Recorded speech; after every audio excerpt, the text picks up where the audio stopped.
حضرت ایوب علی نبینا علیہ الصلوۃ والسلام اللہ کے پیغمبر ہیں. اللہ نے بیٹے بھی دیے، کھیت بھی دیے، بہت زیادہ جانور بھی دیے، بڑی دولت، بڑا کچھ. رب آزماتا بھی ہے، اس کا نظام ہے. جتنا کچھ کے قریب ہوتا ہے اتنا ہی زیادہ آزماتا ہے. فرشتے عرض کرنے لگے مولا جناب ایوب، اللہ کریم نے فرمایا یہ میرا دوست ہے، ایوب میرا نبی ہے، میرا پیغمبر ہے، میرا دوست ہے. تو فرشتے عرض کرنے لگے مولا جس کو اتنا نواز دے اس نے دوست تو بننا ہی ہوتا ہے. ایک روایت میں 7 بیٹے، ایک میں 14 بیٹے، کھیت کھلیان باغ بڑا کچھ، تو دوست تو بننا ہے. تو رب کریم نے فرمایا جاؤ آزما لو، جا کے جاؤ جا کے. کون کہہ رہا ہے؟ یاری تیری سونا تے ازمائشاں تیریاں اگ، اے سونا پرکھیا جاوندا ہی پہلو نال اگاں دے لگ، جاؤ ازما لو. فرشتے آ گئے، ایک ہی دن میں سارے باغ اجڑ گئے، جل گئے کھیت. ایک دن لگا، بننے میں وقت لگتا ہے، اجڑنے میں وقت نہیں لگتا. ایک دن لگا تو جانور ایک بیماری سے سارے مر گئے. جناب ایوب گھر سے باہر نکلے، واپس آئے تو ساری اولاد کی لاشیں پڑی. بڑا مشکل مسئلہ ہے نا، لیکن زبان پہ ایک ہی لفظ ہے، انا للہ و انا الیہ راجعون. حضرت ایوب صبر سے، حوصلے سے، اطمینان سے. اس پر بس نہیں، اللہ کے نبی پیغمبر. یہاں تو جو 5 نمازیں پڑھتا ہے وہ کہتا ہے مجھے بخار کیسے ہو گیا، اللہ تو میں نمازی ہوں. میں تو روزانہ سورۃ یاسین پڑھتا ہوں، میرے گھر میں فاقہ کیسے آ گیا. میں تو روزانہ صبح قرآن شریف کھولتا ہوں، پھر بھی حضرت جی میرے گھر کے اندر بیماری کا کیا لینا دینا. حضرت ایوب بیمار ہو گئے. 1 2 3 4 ہفتے، مہینے، سال نہیں، 16 سال بیت گئے بیمار. 16 سال بیت گئے، 16 سال. حضرت ایوب علیل ہے. ایک دن زوجہ قریب آئیں تو کہنے لگی آپ اللہ کے نبی ہیں، آپ جو بھی دعا کریں مالک قبول فرما لیتا ہے، دعا کریں آپ کو شفا دے دے. جناب ایوب فرمانے لگے ایک بات تو بتا، شفا کتنے دن رہی ہے؟ کہنے لگی 7 سال. فرمایا کھیت کھلیان اولاد مال دولت کتنا عرصہ رہا؟ کہا 60 سال. 60. آپ فرمانے لگے بیماری کو کتنے سال ہوئے؟ کہا 16 سال. فرمانے لگے ذرا مجھے تکلیفیں اور بیماریوں کو بھی 60 سال ہو لینے دے، پھر دعا بھی مانگ لوں گا. برابر تو ہو لے، ابھی تو صرف 16 ہوئے، 60 ہو لے دعا مانگ لوں گا. اور فرمانے لگے دعا مانگنی چاہیے پر میرے رب کو پتہ ہے ایوب کس حال میں ہے، بس زبان پہ یہ لفظ آئے تو اللہ نے فرشتوں سے فرمایا تم نے جانچ لیا ہے لیبلوکم ایکم احسن عملا؟ پتہ چل گیا؟ کا مولا چل گیا. فرمایا جاؤ اب میرے بندے کو نواز دو. بس مالک دینے آز ہے نا. بنجر زمینیں پھر سے آباد ہو گئی، پھر سے جانور آ گئے، پھر سے وہی لہر بہر ہو گئی. بیٹے بھی اللہ نے دے دیے، مال دولت جائیداد ہر چیز. گھر میں بیٹھے شفا بھی ہو گئی. حضرت ایوب کی زوجہ قریب بیٹھی ہے، سکھوں کے دن آ گئے. پوچھنے لگی ایوب ایک مسئلہ پوچھنا ہے. ایک بات ذہن میں آئی، اجازت دے تو دریافت کروں؟ فرمانے لگے پوچھو. تو زوجہ عرض کرنے لگی حضور بتلائیے، دکھ اچھے کے سکھ، دکھ اچھے کے سکھ. تو جناب ایوب فرمانے لگے دن سارے اللہ کے، دن سارے اللہ، دکھی رکھے تب بھی مہربانی، سکھی رکھے تب بھی فضل اسی کے ہیں. پر اگر میرے دل کا حال پوچھے نا تو دکھ بڑے اچھے تھے، بڑے اچھے تھے وہ دکھ. کہا حضور دکھ اچھے تھے؟ تو جناب ایوب فرمانے لگے جب میں بیمار تھا تو میرا رب 24 گھنٹے میں ایک دفعہ میرا حال پوچھا کرتا تھا. رب پوچھتا تھا ایوب تیرا کیا حال ہے؟ رب پوچھتا تھا، خدا خود میرے مدلسبو اللہ پوچھتا تھا. فرماتے ہیں 12 گھنٹے اس مزے میں گزر جاتے تھے کہ میرے رب نے میرا حال پوچھا ہے. 12 گھنٹے اس کیف میں بیت جاتے کہ اللہ نے حال پوچھا ہے. اور فرمایا اگلے 12 گھنٹے میں انتظار کرتا رہتا تھا کہ رب دوبارہ کب حال پوچھے گا. فرمایا 24 گھنٹے میں ایک دفعہ پوچھتا تھا. 2 عمر دراز مانگ کے لائے تھے 4 دن، 2 آرزو میں کٹ گئے، 2 انتظار میں. تو فرماتے ہیں بس یہ اس طرح حال گزر جاتا تھا. فرمانے لگے شفا تو ہو گئی، صحت تو ہو گئی، کھیت کھلیان تو ہو گئے پر اب میرا رب میرا حال تو نہیں نہ پوچھتا۔ حضرت یونس علی نبینا علیہ الصلوۃ والسلام نے ایک دن حضرت جبریل امین ملنے آئے تو جناب یونس علیہ السلام کہنے لگے اے جبریل، اللہ کے نیک بندوں میں جو اللہ کو اس وقت سب سے زیادہ پسند ہے نبیوں کے بعد، جو کرنا بات کا جو سب سے زیادہ اللہ کو پسند ہے نبیوں کے بعد ولیوں میں، اور سب سے زیادہ اللہ جس کو اللہ کی بارگاہ میں عبادت گزار لکھا جاتا ہے، میری اس بندے سے ملاقات کرا۔ تو حضرت جبریل نے جناب یونس علیہ السلام کو ساتھ لیا تو ایک شخص کے پاس پہنچے جو آنکھوں سے اندھا تھا، دونوں ہاتھ اس کے سلامت نہیں تھے اور پورے جسم میں پیپ جاری تھی، ریشہ تھا۔ جب جا کے السلام علیکم کہا نا حضرت یونس نے، اس نے وعلیکم السلام کے بعد پہلا لفظ پتہ کیا کہا؟ اس نے کہا یا اللہ تیرا شکر ہے، یا اللہ تیرا، آپ بھی ادا کریں اللہ کا شکر، یا اللہ تیرا شکر ہے۔ تو حضرت یونس علیہ السلام کہنے لگے تو شروع سے اس طرح کا ہے، نابینا بھی اور ہاتھوں سے معذور بھی اور سارا جسم شروع سے؟ تو بڑے ہی خوبصورت لفظ اس بیمار نے کہے، کہنے لگے نہیں حضور، میں بالکل ٹھیک ٹھاک تھا، جب تک میرے رب نے چاہا کہ یہ دنیا کو دیکھے تو تب تک اس نے مجھے آنکھیں دی، اور جب اس نے چاہا کہ اب اس کا دیکھنا بہتر نہیں تو اس نے واپس لے لی۔ تو یا اللہ تیرا شکر ہے، اللہ تیرا شکر ہے۔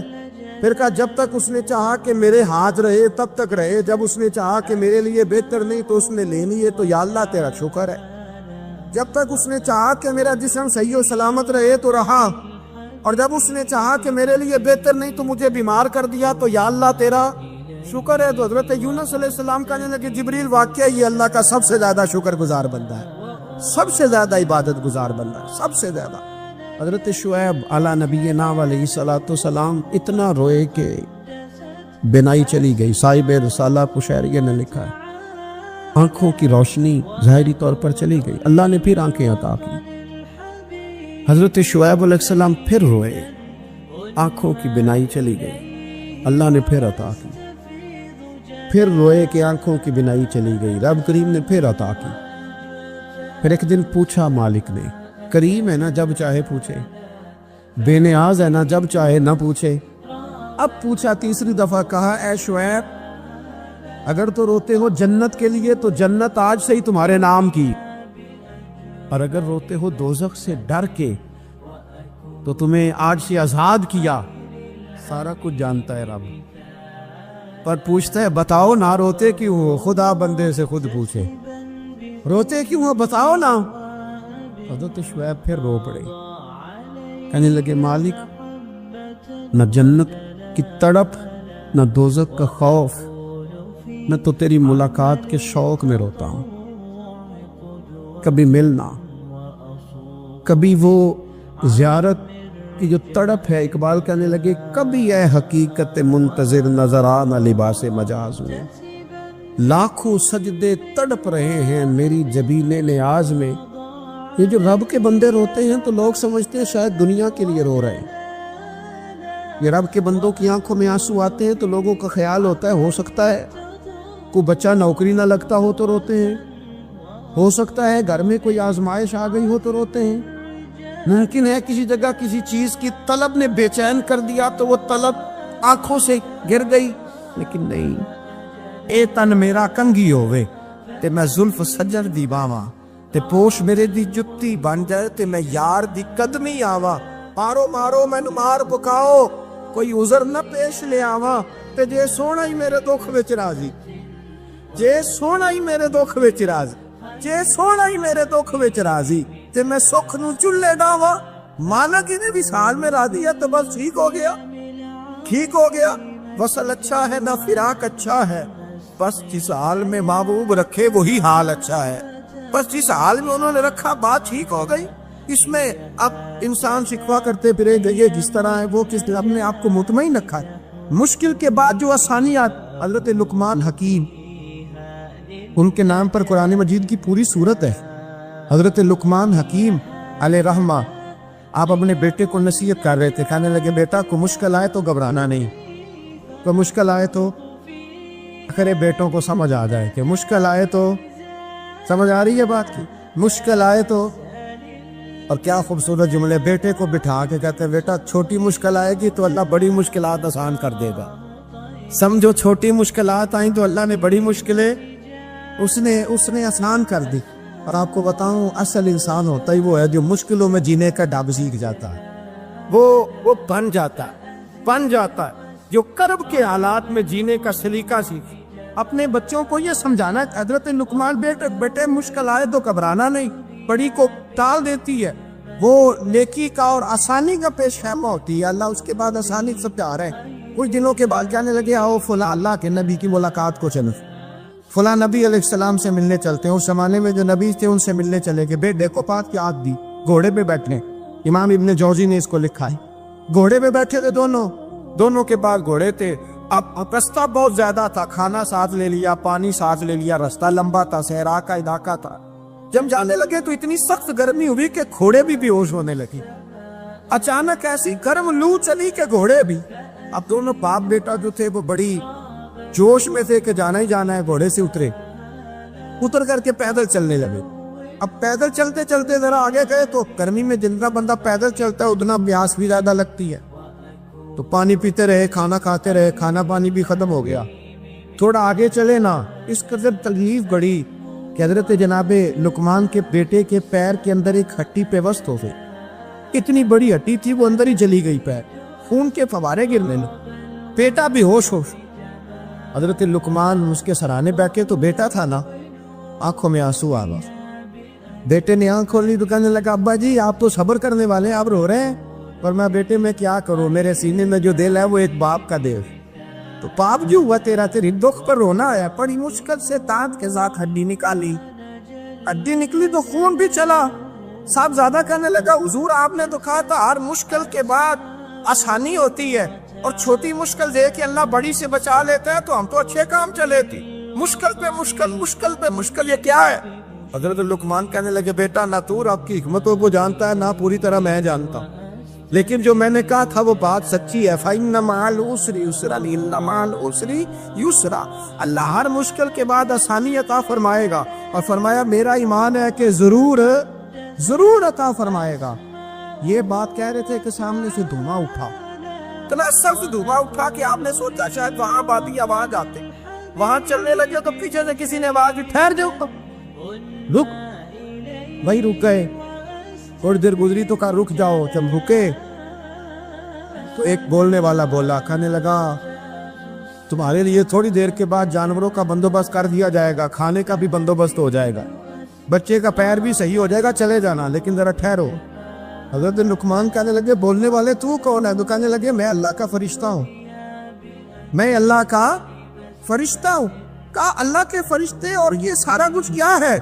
تو فرشتہ کہنے لگا اصل بات یہ ہے کہ صاحب نے بستی پر مجھے عذاب نازل کرنے کا حکم ملا تھا، آپ بڑی تیزی سے آ رہے تھے. میں نے رب سے دعا کی کہ اللہ اس باپ بیٹے کی غلطی کوئی نہیں، مہربانی فرما. رب نے پہلے آپ کو صحرا میں الجھایا، پھر میری دعا کی برکت سے آپ کے گھوڑے ٹھہر گئے، پھر میری دعا کی برکت سے آپ کا پانی ختم ہوا، پھر میری دعا کی برکت سے آپ کے بیٹے کو زخم آیا، پھر میری دعا کی برکت سے سامنے سے دھواں اٹھا.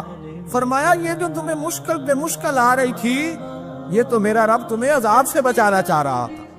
یہ جو تمہیں مشکل پر مشکل آ رہی تھی تو میرا مالک تمہیں عذاب سے بچا رہا، تم سمجھ نہیں رہے تھے. حضرت لقمان نے بیٹے کی طرف دیکھا تو بیٹے کہنے لگے ابا جی بات بالکل سچی ہے، افضل الذکر لا علم. اور پھر پڑھنے لگے حسبنا اللہ و نعم الوکیل نعم المولا و نعم النصیر. یہ ورد ہونے لگے. بھائی جب تجھے مشکل آتی ہے، آزمائش آتی تو اس وقت سمجھتا ہے پتہ نہیں میرے ساتھ کیا بننے لگا ہے. اللہ تبارک و تعالیٰ چھوٹی مشکل دے کے تجھے بڑی سے محفوظ رکھتا ہے. حضرت موسیٰ علیہ السلام فرعون کے دربار میں کھڑے ہیں، چاروں جانب دشمن ہے. جادوگر آ گئے، انہوں نے سانپ چھوڑے. حضرت موسیٰ کے ہاتھ میں ڈنڈا تھا. حضرت موسیٰ کہتے ہیں یا اللہ کیا کروں؟ تو اللہ تعالیٰ نے فرمایا اپنا سانپ پھینک دو. کہنا چاہیے تھا نا کہ یا اللہ ایک ہی کچھ ہے، اتنے سانپ ہے، بچانے کے لیے ڈنڈا ہے وہ پھینک دو. ڈنڈا پھینکا جاتا ہے، سانپ کو دیکھ کر کے قابو کیا جاتا ہے. یہ میرا اور آپ کا ذوق ہے نا، لیکن انبیاء کرام کا انداز ملاحظہ کیجئے میرے عزیزو. اللہ فرماتے ہیں ڈنڈا، اے موسیٰ ڈال دے اپنا عصا. پہلے نہیں فرمایا کہ سام بن جائے گا، فرمایا پر تو ڈال دے۔ میں اور آپ ہوتے ہیں تو سامنے ہے، ڈنڈا ہاتھ میں ہے، ہم کہیں گے عجیب بات ہے، یہی تو دفاع کی چیز ہے، اسی کو ڈال دوں تو بچوں گا کیسے؟ کہا ڈال دو، تو حضرت موسیٰ نے ڈال دیا، کہا میرے رب کا حکم ہے تو میرے لیے بہتر ہی ہوگا۔ اللہ فرماتے ہیں جب موسیٰ نے ڈالا تو میں نے اس ڈنڈے کو، اس عصا کو اژدہا بنا دیا۔ اب کبھی عصا بھی اژدہا بنے، کبھی چھڑی بھی بہت بڑا اژدہا بنی ہے، لیکن قرآن کہتا ہے جناب موسیٰ نے ڈالا تو اللہ نے اژدہا، بلکہ اس سے پیچھے چلیے، عورتیں کمزور یقین کی ہوتی ہے نا، جناب موسیٰ پیدا ہوئے تو اللہ فرماتے ہیں میں نے موسیٰ کی ماں کے دل میں بات ڈالی، ماں کے دل میں صندوق میں ڈال کے تو اس کو دریا میں بہا دے۔ حضرت موسیٰ کلیم اللہ علیہ السلام کے پاس اسرائیل روح نکالنے آئے تو حضرت موسیٰ نے تھپڑ مارا، آنکھ نکال دی، واپس گئے۔ اللہ انہوں نے تو جلال فرمایا، کہا موسیٰ علیہ السلام سے کہیے بیل کی پشت پر ہاتھ رکھیں، جتنے بال ان کے دست مبارک کے نیچے آئیں گے اتنے 1000 سال ان کی عمر بڑھا دی جائے۔ یعنی میرے کان میں کو بتا دے کہ جناب 60 سال بڑھ گئی، کیا آپ کے کان میں کو کہہ دے تو خوشی ہوتی ہے کہ نہیں؟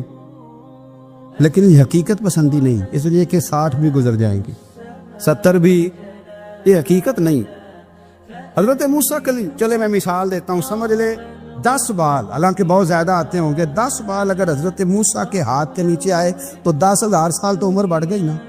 10 یعنی 10 سال نہیں، 10 100 نہیں، 10 بہت زیادہ تھی نا۔ تو حضرت موسیٰ کلیم اللہ علیہ السلام سے آ کے عرض کیا گیا حضور بیل کی پشت پر ہاتھ رکھیں، جتنے آپ کے ہاتھ کے نیچے بال آئیں گے اتنے 1000 سال عمر بڑھ جائے گی۔ تو حضرت موسیٰ نے حقیقت پسندی والی بات کی، فرمایا پھر کیا ہوگا؟ 10,000 سال کے بعد پھر کیا ہوگا؟ کہ حضور جانا تو پھر بھی ہے، فرمایا پھر ابھی چلتے۔ فرعون کو اس نے وہ خواب دیکھ لیا تھا کہ ایک ستارہ اٹھے گا اور پھر وہ گرے گا تو میری ساری سلطنت کو تباہ کر دے گا۔ نجومیوں سے اس نے پوچھ لیا، اس نے کہا کہ ایک بچہ پیدا ہوگا جو تیری سلطنت کو تباہ کرے گا۔ چاہیے تو یہ تھا کہ وہ توبہ کرتا، لیکن اس نے کیا کیا کہ اس نے بچوں کو قتل کرانا شروع کیا۔ یُسَبِّحُونَ أَبْنَاءَکُمْ، ذبح کرا دیتا تھا تمہارے بیٹوں، اور بچیوں کو وہ زندہ رکھتا تھا۔ تو حضرت موسیٰ جب پیدا ہوئے تو ان کی والدہ نے پتہ کیا کیا، ان کو ایک صندوق میں بند کر کے دریا میں بہا دیا۔ اب دریا میں بہتے جا رہے ہیں تو ماں کی تو پریشان بھی ہو گئی، ان کی ہمشیرہ کو کہنے لگی ذرا دھیان رکھنا کدھر جاتے ہیں۔ حضرت موسیٰ علیہ السلام دریا میں بہتے بہتے نا، فرعون نے نا دریا کے کنارے مکان بنایا ہوا تھا۔ آپ کو پتہ ہے بادشاہوں کا ذوق ہوتا ہے، آج کل ہمارے جو حکمران ہیں انہوں نے اس کا نام فارم ہاؤس رکھا ہوا ہے، میرا فارم ہاؤس، اور پرانے زمانے میں لوگ ڈیرا کہتے تھے، تو اس نے بھی اس طرح کا فارم ہاؤس بنایا ہوا تھا۔ وہاں پہ حضرت موسیٰ علیہ السلام تیرتے ہوئے تابوت کے اندر، صندوق کے اندر جا رہے ہیں۔ فرعون اور ان کی بیوی حضرت آسیہ بے اولاد تھی، بڑی تڑپ تھی بیٹے کی، وہ بھی وہاں کھڑی تھی۔ صندوق تیرتا ہوا آیا تو فرعون نے کہا کہ جاؤ پکڑ کے لاؤ دیکھو کیا ہے۔ جب وہ لے کے آئے نا تو آپ کی ہمشیرہ جو نگرانی کر رہی تھی پریشان ہو گئی کہ یہ تو اس کے ہاتھ لگ جائیں، یہ تو اب مار ڈالے گا۔ لیکن جب خوبصورت اور چمکتا ہوا بچہ دیکھا تو بی بی آسیہ کہنے لگی یہ بنی اسرائیل کا ہے ہی نہیں، یہ تو پتہ نہیں کہاں سے بہتا ہوا یہاں آ گیا ہے، تم ایسے ہی چھوڑ، یہ پتہ نہیں کہاں سے، رکھ نہ لیں، رکھ نہ لیں۔ تو حضرت موسیٰ علیہ السلام وہ کہنے لگا نہیں انہی کے ہیں، موسیٰ علیہ السلام اسی کے ہیں۔ تو آسیہ کہنے لگی تیرے تو سر پہ نا بس بھوت ہی سوار ہو گیا، ہر وقت وہی لوگ تجھے یاد رہتے، یہ پتہ نہیں کہاں سے بہ کے آئے۔ اب رکھ لیا، مان گیا فرعون، آپ فرعون کے گھر میں جو اس لیے بچے مروا رہا تھا کہ میری سلطنت حضرت موسیٰ پیدا نہ ہو جائے، تو اسی کے گھر میں پرورش پانے لگے، اسی کے گھر میں۔ اب عورتیں منگائیں گئی دودھ پلانے کے لیے، تو حضرت موسیٰ علیہ السلام کسی بی بی کا دودھ نہیں پیتے، تو آپ کی ہمشیرہ نہ وہی دائیں بائیں گھومتی رہتی۔ تو کہنے لگی جناب آسیہ سے کہ میں ایک بی بی کو جانتی ہوں، بڑی صاف ستھری ہے، مجھے امید ہے یہ بچہ اس کا دودھ پیے گا۔ تو فرعون کہنے لگا دوڑ کے لا، تو اپنی والدہ کو لے کے آئی، تو حضرت موسیٰ نے فوراً دودھ پینا شروع کر دیا۔ فرعون کو پھر تھوڑا شک ہوا، ایک روایت یوں بھی لکھی ہے بعض لوگوں نے کہ فرعون ایک دن اٹھایا ہوا تھا حضرت موسیٰ کی، ابھی تھوڑی سی عمر تھی، تو آپ نے اس کی داڑھی پکڑ کے تو ایک گھونسا دے مارا، جلالی تو شروع سے ہے نا، تو کہنے لگا آسیہ تو مان نہ مان یہ بچہ وہی ہے۔ حضرت بی بی آسیہ کہنے لگی کہ تجھے غلط فہمی ہے، یہ وہ نہیں ہے۔ اس نے کہا دیکھو نا، یہ تو اٹھاتی ہے تو پیار کرتا ہے، اور میرے جب قریب آتا ہے تو اس کے لب و لہجے میں تلخی محسوس کرتا ہوں۔ اس نے کہا بچوں کو کیا پتا۔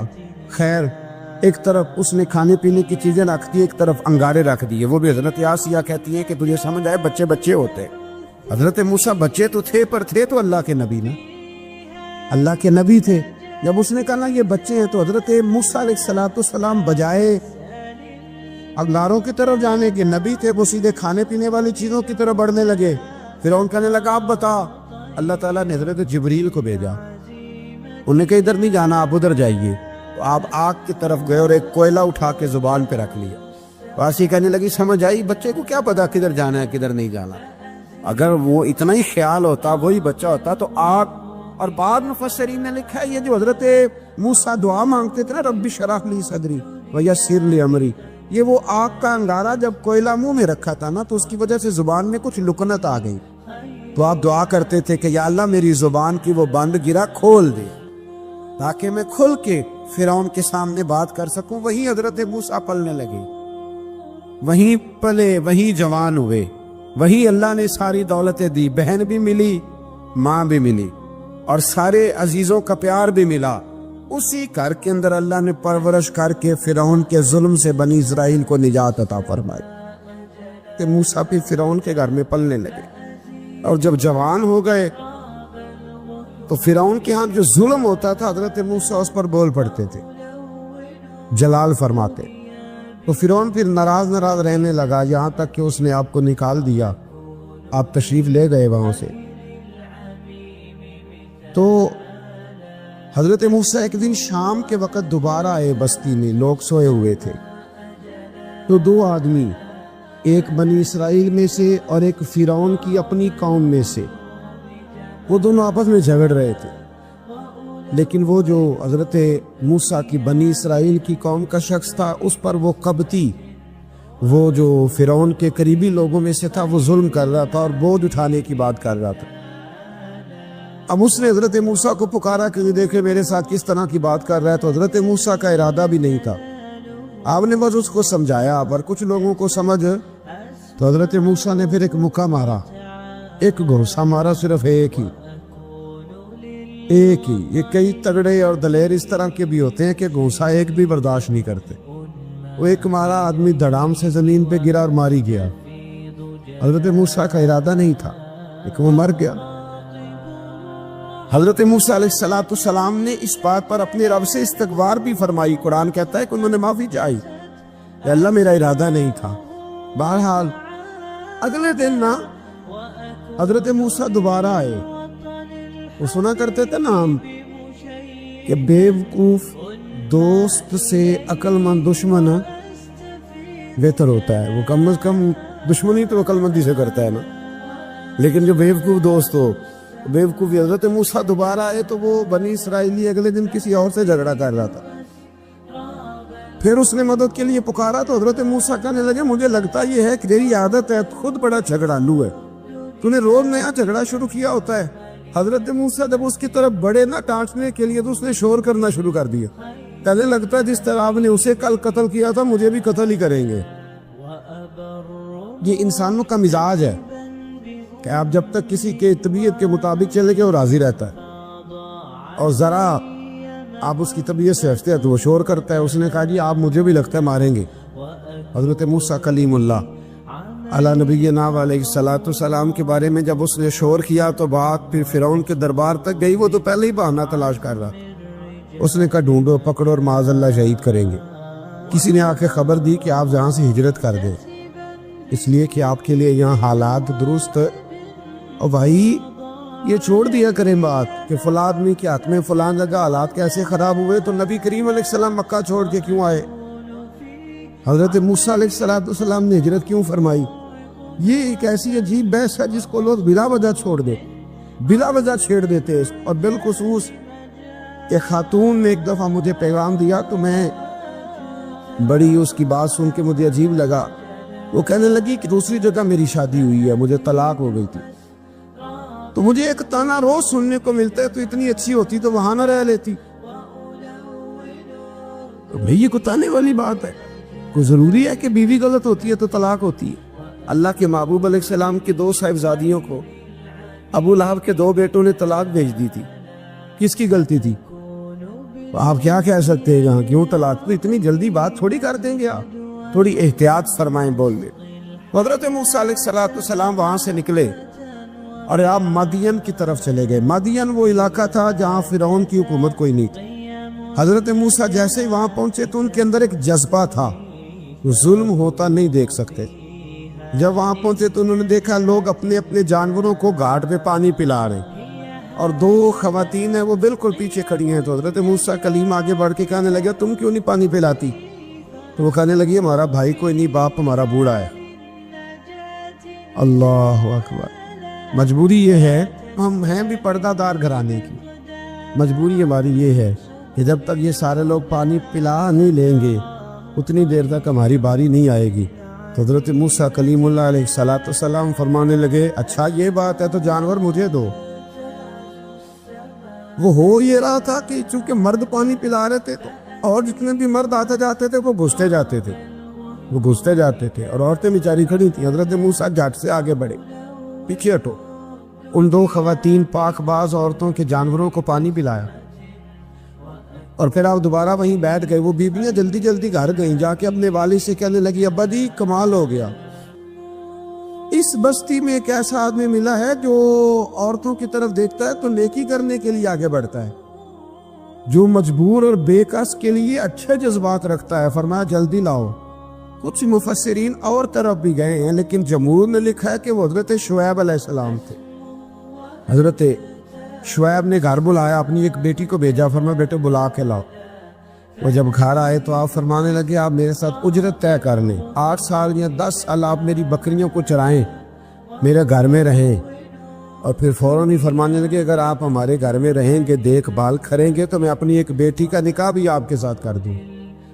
تو 8 سے 10 سال حضرت موسیٰ نے وہاں قیام فرمایا. اور پھر جب آپ کا نکاح ہو گیا تو آپ اپنی بیوی کو لے کے مصر کی جانب جا رہے تھے, تو رستے میں نا ٹھنڈ زیادہ ہو گئی, تو اپنی زوجہ سے کہنے لگے وہاں آگ جل رہی ہے, میں تیرے لیے آگ لے کے آتا ہوں تاکہ تو تاپ سکے, گرمی حاصل کر سکے. وہاں گئے تو درخت سے آواز آئی موسیٰ میں تیرا رب ہوں. درخت سے آواز آئی موسیٰ میں تیرا رب ہوں. اور حضرت موسیٰ کلیم اللہ کو وہاں وہی آنی شروع, وہاں وہی اللہ تعالیٰ نے انہیں وہ عصا عطا فرمایا جو پھر بعد میں اژدہا بنتا تھا. رب کریم نے وہیں حضرت موسیٰ کلیم کو وہیں ید بیضا عطا فرمایا. اپنا ہاتھ گریبان میں ڈال کے نکالتے تھے تو چاند اور سورج کی طرح روشنی دیا کرتا. ید بیضا لیے بیٹھے ہیں اپنی. میں کبھی کبھی کہا کرتا ہوں کہ مولا کے دینے کے انداز بڑے انوکھے ہیں. بھائی یوسف کو کنویں میں پھینکتے تو اللہ مصر کا حکمران بنا دیتا. تو پھر حضرت موسیٰ وہاں سے واپس آئے اور آ کر کے آپ نے دوبارہ وہ سارا نظام زندگی شروع فرمایا. موسیٰ علیہ السلام نے ان کو دعوت حق دی اور کہا کہ میں تمہارے پاس واضح نشانیاں لایا ہوں, بنی اسرائیل کو میرے ساتھ بھیج دو. فرعون نے معجزات پیش کرنے کے لیے کہا تو حضرت موسیٰ علیہ السلام نے اپنا عصا زمین پہ ڈالا, اپنا عصا, اپنی چھڑی, اپنا ڈنڈا زمین پہ ڈالا تو وہ ایک واضح اژدہا بن گیا. پھر حضرت سیدنا موسیٰ علیہ السلام نے اپنا ہاتھ گریبان سے نکالا تو وہ دیکھنے والوں کے لیے روشن ہو گیا, ہاتھ کے اندر نور پیدا ہو گیا. ید بیضا لیے بیٹھے ہیں اپنی آستینوں میں. فرعون کے سرداروں نے حق کو قبول کرنے کی بجائے اسے جادو قرار دے دیا اور کہا کہ یہ تمہیں اپنے ملک سے نکالنا چاہتا ہے. انہوں نے کہا اس معاملے کو ذرا ڈھیل دو اور جادوگروں کو جمع کرو. جادوگر آئے, انہوں نے فرعون سے کہا کہ ہم حضرت موسیٰ کے مقابلے میں جادو تو دکھائیں گے معاذ اللہ, لیکن اگر ہم غالب آ گئے تو پھر ہمارا انعام کیا ہوگا؟ سودا پہلے طے کر رہے ہیں, کیا انعام ملے گا؟ اس نے کہا کہ اگر تم غالب آ گئے تو میں تمہیں اپنا قریبی بنا لوں گا. بادشاہوں کا قریبی ہونا بھی تو بڑی بات ہے نا, لوگ بڑے پاپڑ بیلتے ہیں قریبی ہونے کے لیے. اور یہ جو قریبی ہوتے ہیں نا، بالخصوص جو بادشاہوں کے قریبی ہوتے ہیں، بادشاہوں کی تباہی کا سبب بھی یہی لوگ ہی بنتے ہیں. یہ ان کو روز خبر دیتے ہیں کہ سب اچھا ہے، سب اچھا ہے. اور دنیا کے زیادہ تر حکمران انہی لوگوں کی وجہ سے تباہ ہوتے ہیں، کیونکہ ان کا خود عوام سے رابطہ نہیں رہتا. اگر وہ خود عوام کے ساتھ ڈائریکٹ رابطہ کریں تو شاید انہیں اچھی اور صاف ستھری چیزیں سمجھنے کو مل جائیں. خیر، جادوگروں نے جب کہا ہمیں کیا دو گے، تو اس نے کہا تمہیں قریبی بنا لوں گا. جادوگروں نے موسیٰ علیہ السلام سے کہا کہ آپ پہل کریں گے یا ہم پہل کریں؟ تو موسیٰ علیہ السلام نے کہا تم پہل کرو. جب جادوگروں نے اپنی رسیاں زمین پہ ڈالیں تو لوگوں کی نگاہوں کو سحر زدہ کر دیا، جادو کر دیا اور انہیں ڈروا دیا. انہوں نے کہا یہ تو بڑا جادو لے آئے. تو اللہ تعالیٰ نے حضرت موسیٰ علیہ السلام کو حکم دیا کہ آپ بھی اپنا عصا زمین پہ ڈالیں. ان کی رسیاں سانپ بن گئی تھی نا، دراصل وہ سانپ بنی نہیں تھی، لوگوں کی آنکھوں پر جادو ہو گیا تھا، انہیں سانپ نظر آ رہا تھا. فرمایا آپ بھی اپنا عصا زمین پہ ڈالیں. وہ عصا سانپ بنا اور جادوگروں کی ساری چیزوں کو نگل ہی گیا. ان کی بہت ساری رسیاں سانپ بنی تھی، ان کا ایک ہی عصا سانپ بنا اور سب کو نگل گیا. اس طرح کے معجزے کی حقانیت اور جادوگروں کا بطلان ثابت ہوا اور فرعونی رسوا ہو گئے. جادوگر سجدے میں گر گئے اور اللہ پر ایمان لے آئے. فرعون نے انہیں دھمکی دی کہ تم میری اجازت کے بغیر ایمان لے آئے ہو، میں تمہارے ہاتھ اور پاؤں مخالف سمت سے کاٹ دوں گا. یعنی الٹا ہاتھ کاٹ دوں گا، سیدھا پیر کاٹ دوں گا. میری بغیر اجازت ایمان لے آئے ہو، اور تمہیں سولی پہ بھی چڑھوا دوں گا. انہوں نے کہا کہ ایمان لانے کی پاداش میں تم ہمیں سزا دینا چاہتے ہو. پھر انہوں نے اللہ تعالیٰ سے صبر اور استقامت کی دعا کی. اس کے بعد فرعون نے بنی اسرائیل کے بیٹوں کو قتل کرنے کی اور بیٹیوں کو زندہ چھوڑنے کا حکم دے دیا. موسیٰ علیہ السلام نے قوم کو صبر کی تلقین کی اور کہا کہ نیک انجام اہل تقوی کے لیے. یہاں ایک لطیف بات ہمارے صوفیاء نے بھی لکھی ہے. صوفیاء کہتے ہیں کہ فرعون نے کلمہ نہیں پڑھا اور جادوگر کلمہ پڑھ گئے. وہ کس طرح کلمہ پڑھ گئے؟ تو کہنے لگے دراصل انہوں نے آتے ہی حضرت موسیٰ کا ادب بڑا کیا تھا. جادوگر حضرت موسیٰ کے مقابلے میں آ کے بھی ان سے کہتے ہیں کہ رسیاں آپ پہلے ڈالیں گے کہ ہم ڈالیں، آپ عصا پہلے رکھیں گے کہ ہم رکھیں. تو اتنا سا ادب کیا تو رب کریم نے فرمایا جو نبی کا ادب کرے وہ بے ایمان نہیں رہ سکتا. جو نبی کا ادب کرے وہ بے ایمان نہیں رہ سکتا، اور جو نبی کی بے ادبی کرے وہ ایماندار نہیں رہ سکتا. ختم ہو گئی بات. یہاں ہمارے صوفیاء نے یہ بات لکھی ہے کہ چونکہ انہوں نے آتے ہی کہا تھا کہ آپ پہلے ڈالیں گے یا ہم پہلے ڈالیں، تو حضرت موسیٰ سے انہوں نے پوچھ لیا، نبی کے پوچھے بغیر پہل لکھی تو اللہ نے انہیں ایمان کی دولت عطا کر. اللہ تعالیٰ نے فرعونیوں پر قحط سالی کا عذاب نازل کیا. فرعونیوں کا طریقہ یہ تھا کہ اچھائی کو اپنا کمال گردانتے تھے، کہتے تھے یہ ہماری طرف سے، اور برائی کو معاذ اللہ بدشگونی کے طور پر موسیٰ علیہ السلام کی طرف منسوب کرتے تھے. کہتے تھے معاذ اللہ آپ کی وجہ سے یہ سارا کچھ ہو رہا ہے. ہوتے نا، نہیں کہتے ہیں جب سے میں وہاں گیا ہوں تب سے. ہمارے بزرگ ایک لطیفہ بھی سنایا کرتے تھے کہ کسی زمیندار نے نماز پڑھنی شروع کی تھی تو اس کے جانور مرنے شروع ہو گئے. اب لوگ سمجھتے ہیں کہ معاذ اللہ شاید یہ کسی بزرگ کے سبب سے ایسا ہے، حالانکہ یہ تو اللہ کی طرف سے آزمائش ہوتی ہے، اس کی حکمتیں ہوتی. اللہ تبارک و تعالیٰ نے ان پر عذاب کیا نازل کیا. آیت نمبر 130 اور 143 کا بھی آپ سورہ اعراف کی پڑھیں. اللہ تعالیٰ نے ان پر ٹڈیوں کا، چوہوں کا، مینڈکوں کا اور خون کا عذاب نازل کیا. یہ کس قسم کا عذاب ہے؟ جمعے پڑ گئے، ٹڈیاں آ گئیں، یہ اللہ نے عذاب نازل کیا. سورہ یوسف کا ذکر فرمایا اور ارشاد فرمایا جا رہا ہے کہ الف لام را یہ حروف مقطعات ہیں. فرمایا تلک آیات الکتاب المبین، یہ آیتیں ہیں کھلی ہوئی روشن کتاب کی. فرمایا انا انزلناہ قرآنا عربیا لعلکم تعقلون، بے شک ہم نے قرآن کو عربی میں اتارا ہے تاکہ آپ لوگ اسے خوب سمجھ لیں. ارشاد فرمایا جا رہا ہے نحن نقص علیک احسن القصص، ہم بیان کرتے ہیں آپ سے ایک بڑا ہی پیارا قصہ. احسن القصص، قصوں میں سے ایک بڑا پیارا قصہ. بما اوحینا، تاکہ ہم اس قرآن کے ذریعے جو ہم نے آپ کی طرف نازل کیا ہے، ہم ایک پیارا قصہ آپ سے بیان کرتے ہیں وَإِن كُنتَ مِن قَبْلِهِ لَمِنَ الْغَافِلِينَ، اگرچہ اس سے پہلے آپ اس کی خبر رکھنے والوں میں سے نہ تھے۔ قصہ کیا ہے؟ قصہ یہاں سے شروع ہوتا ہے، اِذْ قَالَ يُوسُفُ لِأَبِيهِ، جب کہا حضرت یوسف علیہ السلام نے اپنے باپ سے، کیا کہا یا ابدی، اے میرے باپ، انی رأیت احد عشر کوکبا، بے شک میں نے خواب میں دیکھے ہیں 11 ستارے، والشمس اور سورج، والقمر اور چاند، رأیتہم لی ساجدین، کہ وہ مجھے سجدہ کر رہے تھے۔ یہ خواب دیکھا حضرت ابراہیم علیہ السلام کے بیٹے حضرت اسحاق علیہ السلام، اور حضرت اسحاق علیہ السلام کے صاحبزادے حضرت یعقوب علیہ السلام۔ حضرت یعقوب علیہ السلام نے کئی نکاح فرمائے، اللہ نے آپ کو 12 بیٹے عطا فرمائے۔ 2 بیٹے تھے آپ کے، حضرت یوسف علیہ السلام اور حضرت بنیامین علیہ السلام، جو ایک والدہ سے تھے۔ حضرت یوسف علیہ السلام بڑے حسین و جمیل تھے، بڑے خوبصورت تھے۔ کچھ لوگ ظاہراً خوبصورت ہوتے ہیں تو کچھ کی ساتھ عادتیں بھی بڑی خوبصورت ہوتی، بڑے نفیس، بڑے فرما بردار، بڑی میٹھی ٹھنڈی بات کرنے والے۔ ہوتا یہ ہے کہ جب کہ بچہ پیارا بھی ہو اور عادتیں بھی اچھی ہوں تو ماں باپ کی آنکھوں کا تارا بن جاتا ہے، باقی محنت کرنے کی بجائے شکوہ کرنا شروع کر دیتے۔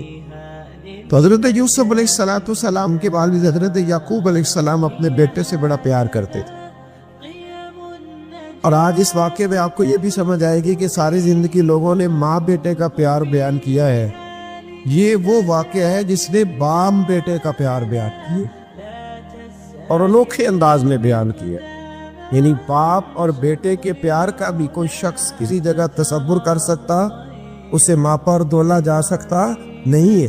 تو حضرت یعقوب علیہ السلام کے صاحبزادے تھے یوسف علیہ السلام، آپ بڑا پیار کرتے تھے تو باقی بھائی تھوڑا حسد کرنے لگے، انہیں جلنا شروع کر دیا۔ حضرت سیدنا یوسف علیہ السلام ایک دن فرمانے لگے اپنے والد سے کہ ابا جی میں نے خواب دیکھا ہے کہ 11 ستارے، سورج اور چاند مجھے سجدہ کر رہے ہیں۔ قال یا بنی لا تقصص رؤیاک علی اخواتک، کہ بیٹا اپنا خواب اپنے بھائیوں سے نہ بیان کر، اپنا خواب اپنے بھائیوں سے نہ بیان کرنا، فیکیدوا لک کیدا، ہو سکتا ہے وہ تیرے خلاف کوئی سازش رچے۔ کیوں رچے؟ اس لیے کہ ان الشیطان للانسان عدو مبین، بے شک شیطان آدمی کا کھلا ہوا دشمن، وہ ہر وقت وسوسہ اندوزی کرتا ہے۔ تو لہٰذا بھائیوں سے بات بیان آپ نے نہیں بیان کی، آہستہ آہستہ میں وہ حسد بڑھتا۔ حسد بہت بڑی بیماری ہے، اگر نبیوں کے بیٹوں میں ہو سکتا ہے تو عام انسانوں میں کیوں نہیں ہو سکتا؟ انبیاء کے بیٹے اگر کر سکتے ہیں تو عام لوگ بھی۔ آپ جب کسی شخص کو دیکھیں نا کسی کے بارے میں کچے جملے بول رہا ہے، کمزور بات کر رہا ہے، تو پہلے اچھی طرح ٹٹول لے کہ حق بیان کر رہا ہے یا صرف حسد کے بیچ رہ کے گفتگو کر رہا ہے۔ بہت بڑی بیماری ہے۔ انہوں نے ایک چال بنائی 10 نے مل کے کہ اس طرح کریں کہ ان کو کوئی سخت سزا نہیں، انہیں قتل کر دیتے۔ پھر کہنے لگے مارتے نہیں، کنویں میں پھینک دیتے۔ حضرت یعقوب علیہ السلام کی بارگاہ میں حاضر ہوئے تو حاضر ہو کے عرض کی کہ ہم سیر کرنا چاہتے ہیں تو ہمارا بھائی یوسف بھی تو ہمارا بھائی ہے نا، ہمارے ساتھ بھیجے، وہاں کھیلے گا، کودے گا، کھائے گا، پیے گا۔ حضرت یعقوب علیہ السلام نے فرمایا نہیں، مجھے ڈر لگتا ہے کہ کہیں میرے یوسف کو کوئی تکلیف نہ پہنچے۔ کچھ ایسے ہوتے ہیں جنہیں جدا کرنے کو دل ہی نہیں کرتا کہ وہ جائیں نہ۔ کئی دفعہ بعض بچے نالائق ہوتے ہیں، وہ جدا ہوتے ہیں لیکن ان کو جدا کرنے کو دل ہے، لیکن حضرت یوسف تو لائق بچے تھے نا اپنے والد کے، ان کا بھی نہیں ارادہ تھا۔ بھائی لے گئے اور لے جا کر کے حضرت یوسف علیہ السلام کو پہلے بہت زیادہ مارا، پھر حضرت یوسف علیہ السلام کا کرتا اتار کے ان کے ہاتھ باندھے، پھر بڑے بھائی نے یہودا نے رسی کے ساتھ باندھ کے کنویں میں لٹکا دیا، اور پھر جب درمیان میں پہنچے تو پھر رسی کو کاٹ دیا۔ حضرت یوسف جب گرے پانی میں آواز آئی تو ہنسے۔ مفسرین نے لکھا ہے کہ اللہ تعالیٰ نے حضرت جبریل امین کو بھیجا، فرمایا جاؤ میرے یوسف کو پکڑ کے نا تو احتیاط کے ساتھ ہی رکھ، حضرت یوسف کو رکھ دیا گیا. 3 دن اور 3 راتیں جناب یوسف کنویں میں رہے. بچانے والا زیادہ بڑا ہے, محفوظ رکھنے والا زیادہ طاقتور ہے. 3 دن اور 3 راتیں کنویں میں رہے. انہوں نے کیا کیا کہ حضرت یوسف کا کرتا چونکہ اتار لیا تھا, 2 کرتے انہوں نے پہنے ہوئے تھے. بعد مفسرین نے لکھا ہے ایک تو کرتا وہ تھا جنہوں نے استعمال کیا تھا, ایک کرتا بطور تعویذ کے حضرت یعقوب نے ان کے گلے میں ڈال دیا بطور برکت کے. تو وہ کرتا بھی ان کے گلے میں تھا. ایک کرتے سے انہوں نے باندھ دیا, دوسرا کرتا جو تھا نا اس کو خوند لگا کے نا بکری کا. تو حضرت یعقوب کے پاس آئے اور جب دروازے تک پہنچے تو شور کرنے لگی زور زور. حضرت یعقوب پریشان ہو کے باہر آئے, چونکہ وہ بکریاں بھی ساتھ لے کے گئے تھے, بکریاں چرایا کرتے. تو کہا بکریوں کو بھیڑیا تو نہیں پڑ گیا؟ تو کہنے لگے حضور بکریوں کو تو نہیں پڑا, پر حضرت یوسف کو لے گیا ہے. اور حضرت یوسف علیہ السلام شہید ہو گئے. حضرت یعقوب علیہ السلام نے نا وہ کرتا دیکھا تو کرتا دیکھ کے فرمانے لگے بڑا سیانہ تھا بھیڑیا, یوسف سارا کھا گیا ہے پر کرتا کسی جگہ سے پھٹا بھی نہیں. اس کا مطلب ہے کہ حضرت یعقوب کو سمجھ آ گئی کہ میرے یوسف کو بھیڑیے نے کھایا نہیں ہے. یہ قرآن مجید ہے. فرمایا بڑا سمجھدار تھا بھائی, کرتا پھٹا بھی نہیں اور یوسف وہ سارا کھا گیا. اب یہ روز وہاں بکریاں چرانے جاتے تھے. یا جناب یعقوب تو رونے لگے تو بھائی روز جاتے تھے, جان جان کے دیکھتے کہ یوسف ہے کہ نہیں. تیسرے دن ایک قافلہ وہاں سے گزرا جو مصر جا رہا تھا. انہوں نے پانی نکالنے کے لیے جب ڈول لٹکایا تو حضرت یوسف نے پکڑ لیا. اس شخص نے حضرت جناب یوسف علیہ السلام کو اوپر کھینچا. جب اب آپ بھی اوپر زندہ نکل آئے تو بھائی پھر حیران ہو گئے. ابھی بھی شکر ادا نہیں کیا کہ 3 دن کے بعد دیکھو اللہ نے کتنا فضل فرمایا ہے. لیکن وہ پھر کہنے لگے قریب آ کے نا اس سے یہ ہمارا بھاگا ہوا غلام ہے, اگر تمہیں چاہیے تو لے لو, سستا بیچ دیں گے. حضرت یوسف کا قول بعد مفسرین نے لکھا ہے.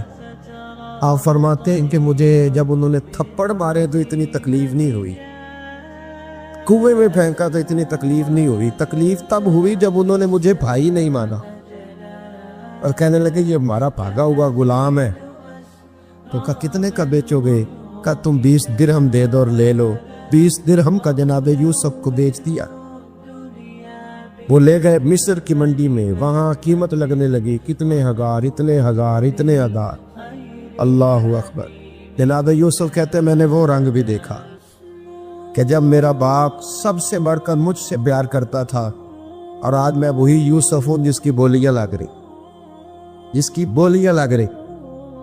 عزیز مصر آ گیا, مصر کا جو مال خزانہ کا مالک تھا وہ شخص آ گیا. اس میں بھی کئی اقوال ہیں کہ وہ بادشاہ تھا کہ کیا تھا. بہرحال عزیز مصر آیا, خزانوں پر قبضہ اسی کا تھا. اس نے حضرت یوسف علیہ السلام کے وزن کے برابر سونا تول کے دیا, وزن کے برابر چاندی تول کے دی, وزن کے برابر اس نے ہیرے جواہرات دیے, پھر گھر لے گیا. اور جناب یوسف علیہ السلام فرماتے ہیں میں ایک آزمائش سے نکلا, جب گھر آیا تو بڑے سکون سے رہنے لگا. عزیز مصر نے اپنی بیوی زلیخا سے کہا اس کا خاص خیال رکھنا. فرماتے محبت ملنے لگی, پیار ملنے لگا, گھر میں بڑی خوشی سے رہنے لگا. پر اللہ کو کچھ اور ہی منظور تھا. آزمائش پر آزمائش ذرا دیکھیے گا, پہلے باپ کا پیار, پھر کنواں, پھر کنویں سے بچ گئے تو مصر کی منڈی. فرماتے وہاں سے میں بچ کے آیا, عزیز مصر کے گھر رہنے لگا. زلیخا فریفتہ ہو گئی, گناہ کی دعوت دینے لگی. تو حضرت یوسف نے کہا قال معاذ اللہ, میں اللہ کی پناہ چاہتا. سارے دروازے بند کر کے جب وہ پیچھے بھاگی, اصل حسین وہی شخص ہوتا ہے جو اپنے باطن کے حسن کو بچا لیا کرتا ہے. جو سوداگری کرنے لگے وہ تھوڑا حسین ہوتا ہے. حضرت یوسف علیہ السلام جب بھاگے تو اس نے پیچھے سے پکڑ کے کرتا کھینچا, کرتا پھٹ گیا. ابھی آپ دروازے تک پہنچے تھے, عزیز مصر خود آ گیا. اس نے آگے کہا یہ کیا ہو رہا ہے؟ اس نے مکر کیا زلیخا نے, کہنے لگی کہ ہونا کیا ہے, اس کو گھر میں رکھ کے پالا ہے, اب جوان ہوا ہے تو معاذ اللہ اس نے میرے طرف دست درازی کرنے کی کوشش کی. حضرت یوسف پھر خاموش ہو. بھائی بیچ رہے تھے تو پھر بھی خاموش تھے. کبھی کبھی کچھ چیزیں خاموش رہ کے سہ نہیں پڑتی. زخم میں زخم کھا کے جی، خون جگر کے کھونٹ پی، آہ نہ کر لبوں کو سی، یہ عشق ہے کو دل لگی نہیں. حضرت یوسف علیہ السلام پھر چپ ہے. زلیخا نے بڑی باتیں کی. ایک دانا آدمی تھا، قرآن کہتا ہے ایک بولا بولنے والا، ایک عقل مند بولا. اس نے کہا دیکھو، نہ زلیخا کی سنو نہ یوسف کی سنو. اگر تو کرتا آگے سے پھٹا ہوا ہے تو پھر غلطی ہے جناب یوسف کی، اور اگر پیچھے سے پھٹا ہے تو پھر زلیخا کی غلطی. حضرت یوسف کی معاذ اللہ پھر غلطی.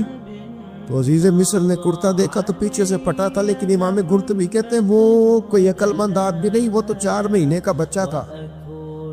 وہ ایک 4 مہینے کا وہ قریب تھا. حضرت یوسف علیہ السلام کی گواہی دینے کے لیے اللہ نے اسے زبان نہیں کی. زلیخا کے ماموں کا بیٹا تھا، 4 مہینہ کا گہوارے میں لیٹا ہوا، جب بادشاہ سے فیصلہ نہیں ہو رہا تھا اور بادشاہ پریشان تھا عزیز مصر کے. کسی کو جا کے بتاؤں گا تو کوئی کیا سوچے گا، اس کے گھر میں کیا کچھ ہوتا ہے.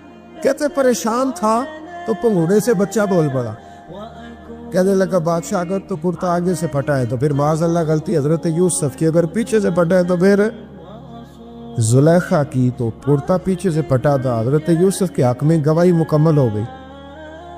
اب آہستہ آہستہ نا دربار میں محل میں بات پھیلنے لگی. تو بیویاں کہنے لگی اوہو زلیخا تو ایک غلام پہ عاشق ہو گئی ہے. ایک غلام پہ. تو زلیخا کہنے لگی تو مجھے میرا محبوب نہیں دکھا. یہ رٹے ڈالنے والے دیکھتے نہیں اور دور کھڑے رہ رہ کے کہانیاں سناتے رہے. تو نے کہا تو نے ابھی دیکھا نہیں نا، تو نے ابھی یہ کیا پتا ہو کہ ماجرا کیا ہے. تو کہنے لگی نہیں تو غلام میں. اس نے کہا چلو تجربہ کراتی. ساری عورتوں کو بٹھایا، ہاتھ میں ایک سیم دیا، ایک ایک چھری دی، اور جب پوری تیاری ہو گئی پھل کاٹنے کی عورتوں کی تو جناب یوسف سے کہا ذرا جھلک تو دکھاؤ. تو حضرت یوسف نے جب جھلک دکھائی تو قرآن کہتا ہے سیب کاٹنے کی بجائے ہاتھ کاٹ لی، اور کہنے لگی اوہو یہ کوئی بشر نہیں، یہ تو کوئی فرشتہ ہے. یہ کوئی فرشتہ ہے، یہ تو کوئی اللہ تبارک و تعالیٰ کی طرف سے آنے والا کوئی کرامت والا، عزت والا، شان والا فرشتہ ہے. تو زلیخا کہنے لگی سمجھ آئیے پھر تو مجھ پر شکوہ کرتی تھی. تو اب وہ بات بھی آہستہ آہستہ پھیلنے لگی کہ حضرت یوسف علیہ السلام کی غلطی نہیں، غلطی زلیخا کی. اب بادشاہ نے زلیخا سے کہا کہ اگر تو میں تیری بات کروں تو تیرے ساتھ میری بدنامی کا بھی ڈر ہے. کیا کرے؟ طے یہ پایا کہ حضرت یوسف کو جیل میں ڈال دیا. پہلے بھائیوں کے تھپڑ، پھر کنواں، پھر مصر کی منڈی، پھر زلیخا کا الزام، اور پھر باری آ گئی جیل جانے. حضرت یوسف علیہ السلام کو جیل میں، کچھ نے لکھا ہے 12 سال جیل میں رہے، جیل میں ڈال دیا. حضرت یوسف علیہ السلام جیل میں کیا کرتے؟ بعض فرماتے تبلیغ فرماتے، لوگوں کو اللہ کی توحید کی دعوت دیتے. وہاں جیل میں نا ایک شخص نے خواب دیکھا. اس نے دیکھا کہ میرے سر پہ نا پرندے کھا رہے. تو حضرت یوسف کہنے لگے اس کی تعبیر یہ ہے کہ تجھے قتل کیا جائے گا، تیری لاش کچھ دیر پڑی رہے گی تو پرندے تیرے سر پہ آ کے بیٹھے گے، یہ تعبیر ہے. ایسا ہی ہوا، واقعی وہ شخص قتل ہو گیا. ایک شخص نے دیکھا کہ وہ شراب کشید کر رہا، اس نے بھی تعبیر پوچھی تو آپ نے فرمایا تو اپنے بادشاہ کو بلائے گا. محسوس ہوتا ہے کہ اتنی دیر تک شراب ناجائز نہیں تھی، تو اس کو شراب پلائے گا، یہ اس کی تعبیر ہے. وقت گزرتا گیا. وقت جو ہوتا ہے نا، وقت یہ خود بخود لوگوں کی بے گناہی ثابت کر دیتا ہے. ایک وقت میں نا پراپوگنڈا ہوتا ہے تو ہر آدمی پراپوگنڈے کا شکار ہوتا ہے. پھر جب وقت گزرتا جاتا ہے تو خود بخود وقت کا گزرنا کچھ چیزوں کا خود بخود حال بن جاتا ہے. حضرت یوسف علیہ نبینا علیہ الصلوۃ والسلام کو جب 12 سال بیت گئے تو بادشاہ نے عزیز مصر نے خواب دیکھا. اس نے خواب دیکھا کہ 7 موٹی تازی گائیں دبلی پتلی گائیں کو کھا گئی، اور 7 خشک بالیاں ہیں، اور 7 سرسبز و شاداب بالیاں ہیں. اپنے وزیر سے کہنے لگا کوئی تعبیر والا بندہ ملے. اس نے کہا کہ ایک بندہ ہے جس کی تعبیریں بڑی سچی ہے. وہ کون؟ کہنے لگے جناب یوسف. تو قید خانے میں پیغام بھیجا حضرت یوسف کو کہ خاک کی تعبیر بتائیں، تو جناب یوسف نے یہ نہیں کہا پہلے مجھے باہر نکالو، یہ نہیں فرمایا۔ فرمایا تعبیر یہ ہے کہ جو 7 خشک بالیاں دیکھی ہے نا، اس کا مطلب ہے کہ 7 سال تنگ دستی رہے گی، اور 7 سال سبز بالیاں دیکھی ہیں تو پھر 7 سال اللہ خوشحالی دے لے گا۔ اور فرمایا یہ جو تم نے کائیں دیکھی ہے موٹی تازی وہ کھا گئی، اور میں اس کی تعبیر یہ ہے کہ کوشش کرنا جو تمہارے پاس دن یہ چل رہے ہیں جن میں سرسبز و شاداب ہے کھیتیاں، تو 7 سالوں کے لیے اناج جمع کر لینا، بالیوں کے اندر ہی رہنے دینا، باہر نہ نکال، اور پھر اگلے جو خشک سال ہوگے نا وہ یہ جو جمع پونی کی ہوگی نا اس کی برکت سے وہ 7 سال آسانی سے۔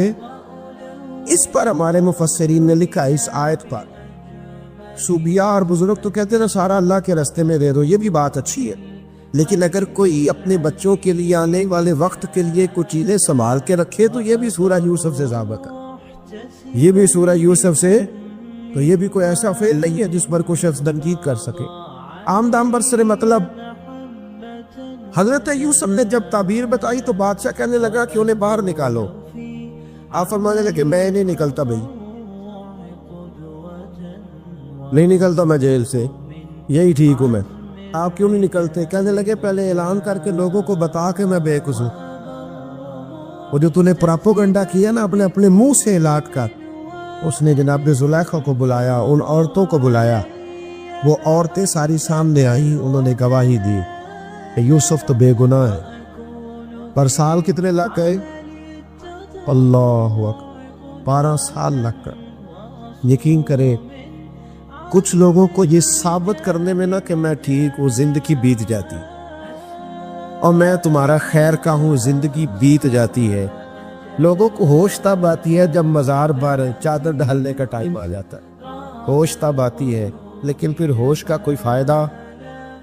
12 سال کے بعد بادشاہ نے ان کو بلایا اور کہنے لگا کہ یہ جو خواب میں نے آپ کو سنایا اب کرنا کیا ہے؟ تو حضرت یوسف کہنے لگے تم سے کچھ بھی نہیں ہوگا، اگر کچھ کرنا ہے تو پھر یہ خزانے کی ذمہ داری میری لگاؤ، اگر کوئی قابل آدمی ہو تو وہ آگے بڑھ کے بات کر سکتا ہے، یہاں ہر بندے آگے بڑھ کے کہتا ہے مجھے دے دو ڈیوٹی، لیکن کامل ہو تو وہ آگے بڑھ کے بات کرے اور سمجھے کہ میرے علاوہ کسی کے لیے مشکل ہے تو پھر وہ آگے بڑھے۔ حضرت یوسف نے جب کہا تو انہوں نے آپ کو وزیر خزانہ بنا دیا، پھر ایک وقت آیا کہ وہ عزیز مصر ہی بن گئے، قحط پڑ گیا، جب مصر میں قحط پڑا تو دائیں بائیں میں قحط پڑا، کنعان کے آپ رہنے والے تھے وہاں بھی قحط پڑا، حضرت یعقوب بیٹے کی یاد میں رو رو کے تو آنکھوں کی بینائی چلی گئی۔ اور یارو باپ بھی بڑا ہی پیار کرتا ہے، بڑا ہی پیار کرتا ہے، بڑا ہی، پتہ ہے باقی تمہیں تحفے دیتے ہیں، باقی تم سے محبت کرتے ہیں، تو باپ تو بیٹے کو اپنی جوانی دے دیتا ہے، اپنی جوانی اپنے بیٹے کے نام کر دیتا ہے، باپ بھی بڑا ہی پیار کرتا ہے۔ سنگیو کوئی نہیں تول سکتا، بچے ایسے گھوم رہے ہوتے ہیں نا آپا جی کے سامنے تو ان کا اٹھنا بیٹھنا چلنا ہی بڑا پیارا لگتا ہے، کہاں آنا جانا ہی بڑا پیارا لگتا ہے۔ باپ کا تو قدر روز اونچا ہوتا ہے کہ اللہ نے مجھے لال عطا فرمایا۔ حضرت یعقوب کی آنکھوں کی بینائی چلی گئی رو رو کی۔ بھائی حضرت یوسف کے جب قحط پڑا تو انہیں پتا چلا کہ ایک واحد شہر مصر ہے جہاں گندم سٹاک ہے، کیونکہ حضرت یوسف کو پتا تھا، خواب بادشاہ دیکھ چکا تھا، تو آپ نے مال 7 سالوں کے لیے جمع کر لی۔ اب بھائی آئے، اللہ اکبر، دشمن سامنے نظر آئے، مخالف حاسد، تو پھر انسان ٹھہرا رہے اور انسان کمزور نہ ہو، طاقتور، اتنا طاقتور ہو کہ حکمران ہی بن گیا ہو۔ ذرا نبیوں کے حوصلے بھی دیکھ، پیغمبروں کے حوصلے بھی دیکھنا۔ بھائی آئے کا گندم چاہیے تو جناب یوسف نے اوہو پائیاں جیا ساک نہیں کو جو وچ خار نہ ہوئے۔ ہاں امیہ صاحب فرمایا کرتے تھے بھائی پائیاں دیا باواں ہوتے تھے، بھائی پائیاں دے ویری۔ بھائی جیسے ہی داخل ہوئے تو جناب یوسف کی آنکھیں پار آئے، رو پڑے، او میرے بھائی آ گئے، رو پڑے۔ وزیر مشیر دائیں بائیں دیکھتے ہیں کہ حضرت یوسف وہ کیا ہوا، رو پڑے اور بھر بھر کے گندم دی، اس کو اشارے کرتے چل تھوڑی اور ڈال، چل تھوڑی اور ڈال دے۔ جب بانیوں کو دے چکے تو پھر فرمانے لگے کہ شاید اس سے گزارا نہ ہو، ضرورت پڑی تو دوبارہ بھی آ گا۔